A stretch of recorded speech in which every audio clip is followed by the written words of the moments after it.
Good evening. We just went and took my grandson on a gas run for the rig because it was low.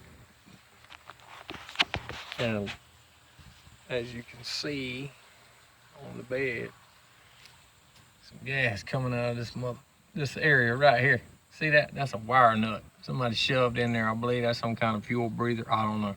Anyway.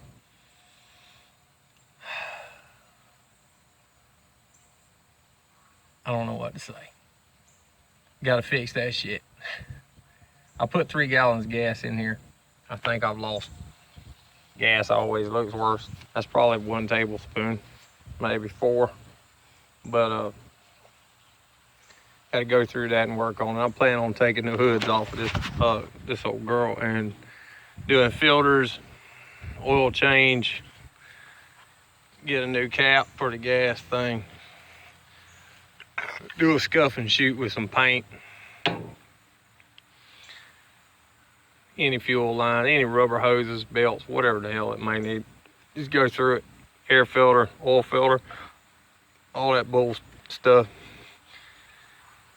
And fix this daggone gas leak. Anyway, went to old buddy's house I hadn't seen in a decade. Passed out a couple of cards.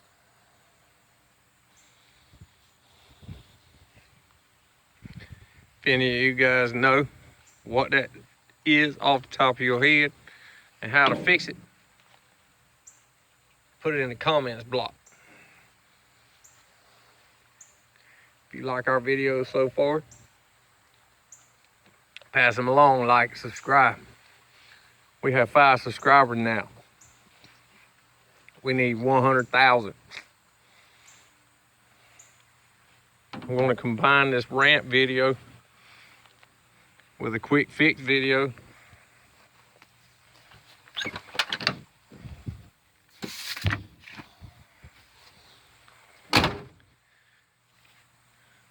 If you have a truck or a vehicle with these big vents and you have some nice carpenter cloth, there's my finger for scale, and some zip ties, you can keep pine straw out of your cowl box, because when I changed the wiper motor, I dug half a 5-gallon bucket of crud out of this thing. Pine straw, dead, anything. It was in there.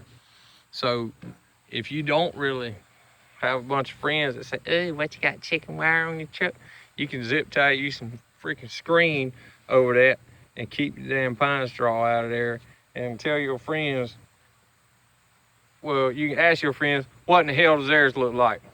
Anyway, I got to order some more rims because this vehicle came with no spare. I'll let you know how that goes. See y'all later. This is Mo, damn it. Tire Creek Iron Works.